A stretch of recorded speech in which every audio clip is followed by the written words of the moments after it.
मैं हूं सईद अंसारी। बड़ी खबर इस वक्त की यह है, सियाचिन में 25 फीट बर्फ के नीचे 6 दिन से दबे और 6 दिन बाद जिंदा मिले लांस नायक हनुमंत थप्पा को दिल्ली के आरआर अस्पताल में भर्ती करा दिया गया है। हनुमंत थप्पा से मिलने प्रधानमंत्री नरेंद्र मोदी खुद अस्पताल पहुंचे हैं। इससे पहले सेना प्रमुख जनरल दलबीर सुहाग भी सियाचिन में मौत को मात देकर आए लांस नायक से मिलने पहुंचे। तो कर्नाटक के धारवाड़ में हनुमंत थप्पा के परिवार में इस वक्त खुशी है। उनका बेटा जिंदा है, उनका बेटा लौट आया है, उसे बचाने की भरपूर कोशिश हो रही है। डॉक्टर्स की एक पूरी टीम तैयार है।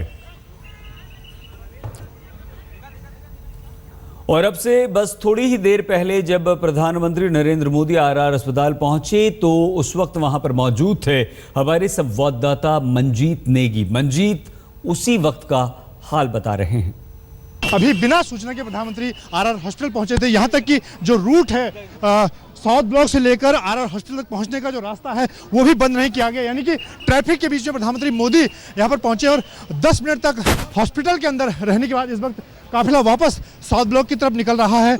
और तमाम प्रधानमंत्री मोदी के साथ उनके जो लोग हैं वो मौजूद हैं। उनके मीडिया को देखने वाले लोग जगदीश ठक्कर हमें नजर आए थे। ये पूरा काफिला इस वक्त अस्पताल से निकल रहा है और हालांकि प्रधानमंत्री ने कैमरे के सामने कुछ नहीं बोला, उन्होंने सिर्फ हाथ जोड़े हैं, जोड़ते हुए निकल गए। और देख सकते हैं कि ट्रैफिक भी यहाँ पर उस तरह से रूट नहीं लगाया गया, जो सामान्य तौर से ट्रैफिक चलता है उसको थोड़ी देर के लिए रोका गया है। और अब प्रधानमंत्री वापस अपने दफ्तर यानी कि साउथ ब्लॉक के लिए निकल रहे हैं। और यहाँ पर मैं खास बात आपको बताना चाहूँगा कि प्रधानमंत्री का जो यहाँ पर आना था उसकी जानकारी रक्षा मंत्री मनोहर पर्रिकर को भी नहीं थी, क्योंकि अब पर्रिकर, जो रक्षा मंत्री पर्रिकर हैं, वो 5 बजे यह आरआर हॉस्पिटल पहुँचेंगे। सेना प्रमुख पहले पहुँचे थे, उनको भी जानकारी नहीं थी कि प्रधानमंत्री अचानक यहाँ पर पहुँच पाएंगे। न इस बात की जानकारी सेना प्रमुख दलबीर सुहाग को थी और न ही रक्षा मंत्री मनोहर पर्रिकर को कि प्रधानमंत्री अचानक आरआर हॉस्पिटल जो लांस नायक हनुमंत थप्पा है उसको मिलने पहुँच जाएंगे। कैमरामैन प्रवीण सुहाग के साथ मंजीत नेगी, दिल्ली, आज तक। ये सीधे दिल्ली के आरआर अस्पताल आपको लिए चलते हैं। मंजीत नेगी हमारे संवाददाता वहीं पर मौजूद हैं। एक सिपाही मंजीत जो 6 दिनों से बर्फ के नीचे दबा हुआ था, उसके 9 साथी शहीद हो गए। वो सिपाही जैसे ही अस्पताल पहुंचता है प्रधानमंत्री खुद उसे देखने पहुंचते हैं। ये कितना बड़ा कदम है प्रधानमंत्री का, मंजीत? देखिए सईद, इसमें प्रधानमंत्री जिस तरह से अचानक बिना किसी को बताए, यहाँ तक कि ट्रैफिक साउथ ब्लॉक से लेकर आरआर हॉस्पिटल तक का जो ट्रैफिक रूट प्रधानमंत्री का जब भी कहीं जाते हैं ट्रैफिक को रोका जाता है, रूट लगाया जाता है, वो भी नहीं लगाया गया। न इसकी जानकारी सेना प्रमुख को थी, न रक्षा मंत्री को। तो ये इस बात का आभास है कि प्रधानमंत्री को कितना गहरा कह सकते हैं कि आघात था और वो कितना इस घटना को लेकर जुड़े हुए थे, क्योंकि उन्हीं का वो ट्वीट था जिसको लेकर पूरे देश को ये जानकारी मिली थी कि सियाचिन में जो अवलांच आया था, जो बर्फीला तूफान आया था, उसमें मद्रास रेजिमेंट के 10 जवान शहीद हो गए हैं, उनकी मौत हुई है। 2 दिन की घटना के 2 दिन यानी तीसरे दिन सेना की तरफ से यानी कि प्रधानमंत्री ने इस बात की जानकारी दी और तब सेना ने पुष्टि की कि ये सभी जवानों की मौत हो गई है। लेकिन 6 दिन के बाद एक जवान लांस नायक हनुमंत थप्पा जिंदा उसको निकाला जाता है। कल देर शाम को 6 बजे के आसपास उसको ढूंढ निकाला जाता है और आज उसे सुबह पूरी तैयारी के साथ दिल्ली लाया जाता। तो ये एक तरह से प्रधानमंत्री ने एक कंसर्न, चिंता दिखाई, अपना उसे एक सद्भावना दिखाई और सीधे वो हॉस्पिटल पहुंचे। 10 मिनट वो मिले हैं अंदर हनुमंत थप्पा से। निकलते समय हमने उनसे बात करने की कोशिश जरूर की, लेकिन प्रधानमंत्री के हाव भाव देखकर ये समझा जा रहा था कि वो बात नहीं करना चाह रहे हैं। उन्होंने हाथ जोड़ मीडिया की तरफ हाथ जरूर जोड़े और उसके बाद वो यहाँ से सीधे निकल गए। मंजीत, हम दोबारा आपके पास आएंगे और जानकारी आपसे हासिल करेंगे। हनुमंत थप्पा की तबीयत कैसी है, डॉक्टर्स क्या कह रहे हैं, ये तमाम बातें। लेकिन उससे पहले हम आपको ये ज़रूर बता दें अपने दर्शकों को कि ये चमत्कार ही है। 25 फीट, अंदाज़ा सिर्फ आप लगा सकते हैं, आप और हम, 25 फीट मोटी बर्फ़ की चादर, 6 दिन तक उसके नीचे दबे रहना और उसके बावजूद हनुमंत थप्पा जिंदा हैं, सुरक्षित हैं। दिल्ली में सेना के आरआर अस्पताल में उन्हें भर्ती करवा दिया गया है। हर कोई ये सुनकर हैरान है कि -45 डिग्री तापमान में भी सेना के इस जांबाज की सांसें किस तरह से चलती रही।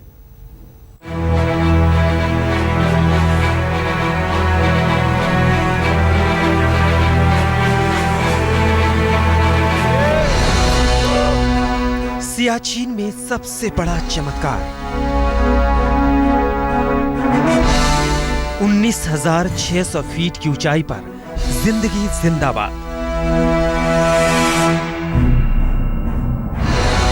बर्फ में 6 दिन तक धंसा रहा सैनिक।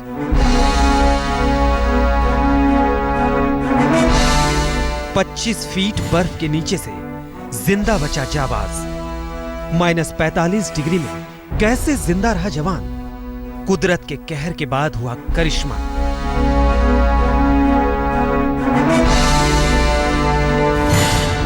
सियाचिन के बर्फीले रेगिस्तान में इतना बड़ा चमत्कार हुआ है जिसकी आप कल्पना भी नहीं कर सकते। -45 डिग्री तापमान के बीच बर्फीले तूफान में बर्फ के पहाड़ के नीचे धंस चुके एक सैनिक को जिंदा निकाल लिया गया।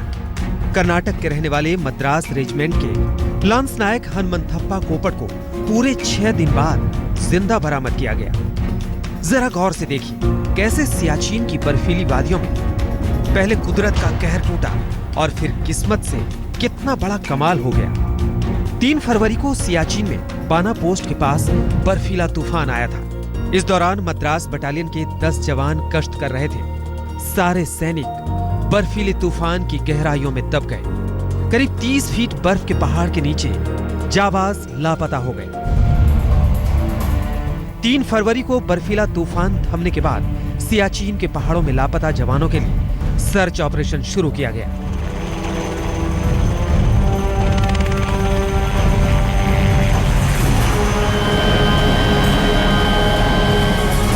आर्मी के हेलीकॉप्टर के जरिए जवानों की तलाशी शुरू की गई।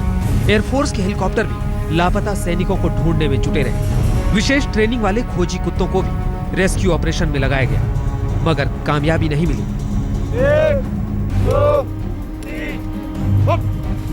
7 फरवरी तक किसी भी लापता सैनिक की कोई खबर नहीं मिली। बर्फ की गहराइयों में सरिया डालकर चेक किया गया, लेकिन कहीं से किसी भी जवान के जिंदा होने के सुराग नहीं मिल रहे थे।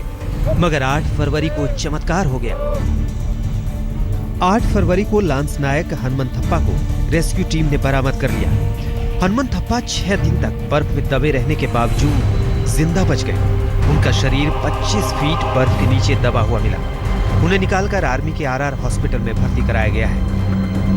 हालांकि सेना के मुताबिक हनुमंथप्पा की हालत बेहद नाजुक बताई गई है। सियाचिन में बर्फीले तूफान में लापता 10 सैनिकों के रेस्क्यू ऑपरेशन के दौरान लांस नायक हनुमंथप्पा जिंदा पाए गए हैं। अफसोस है कि बाकी 9 सैनिकों का कुछ पता नहीं चला है। लांस नायक हनुमंथप्पा की हालत बेहद नाजुक है, लेकिन हमारी सारी कोशिशें जारी हैं कि उन्हें आरआर हॉस्पिटल में जल्द से जल्द ठीक किया जा सके। हम सब चमत्कार की उम्मीद करते हैं। आप भी हमारे साथ भगवान से प्रार्थना कीजिए। बर्फीले तूफान में 6 दिन तक फंसे रहने के बावजूद हनुमंथप्पा की सांसें चल रही हैं।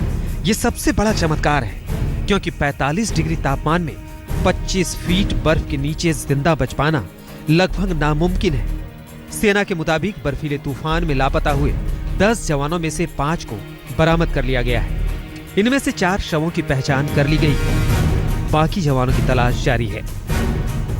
शिव अरूर के साथ आज तक ब्यूरो। ऊंची बर्फीली चोटी पर ये सैनिक आपकी हमारी रक्षा कर रहे थे, हमारे देश की सीमा की रक्षा में तैनात थे, और तभी वहां पर आता है एक बर्फीला तूफान। 10 हमारे जांबाज बर्फ में दब जाते हैं।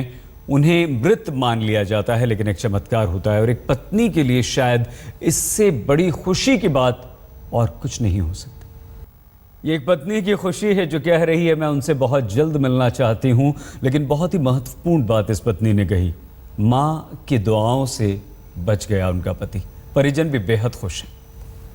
हनुमंथप्पा 6 दिन तक बर्फ में दबे रहे और अब उन्हें दिल्ली के आर्मी अस्पताल में भर्ती करवा दिया गया है। सेना प्रमुख और प्रधानमंत्री अब से कुछ देर पहले उन्हें देखने के लिए पहुंचे हैं।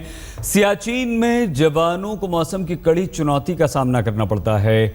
वहाँ की हालात जो हैं, वहाँ पर ज़्यादा जानकारी हमारे संवाददाता मंजीत नेगी ने हासिल करने के लिए उत्तराकाशी के नेहरू इंस्टीट्यूट ऑफ माउंटेनियरिंग के प्रिंसिपल कर्नल अजय कोठियाल से बात करके तमाम बातें जानी हैं। पूरा ऑपरेशन हुआ, एक बड़ा तूफान आया, 10 जवान उसमें फंस गए, और अब 6 दिन के बाद जो रेस्क्यू ऑपरेशन चला उसमें जिंदा एक जवान को निकाला गया है। कैसे इस ऑपरेशन को देखते हैं आप? और अब ये जो एक इंसिडेंट है, ये तो ना एक बड़ा अच्छा एग्जाम्पल है कि वाकई में आज हम सब के लिए, मैं भी आज नेहरू इंस्टीट्यूट ऑफ माउंटेनियरिंग में हूँ, आर्मी से थोड़ा सा सिविलियन तरीके से जैसे देखा जाता है उस तरीके से है, लेकिन क्या जज्बा है 10 लोग ऐसी जगह में बैठे हुए हैं अपनी देश को बचाने के लिए, एक देशभक्ति के लिए, जहाँ पे कुछ भी हो सकता है। और ये अवलांचेस, नेचुरल कैलामिटीज़ जो हैं, ये तो वहाँ होने के चांसेस काफ़ी रहते हैं। बहुत मुश्किल होता है, लेकिन परिवार के साथ साथ पूरा देश खुश है कि हमारा एक सैनिक जिंदा वापस लौट आया है। देखते रहिए आज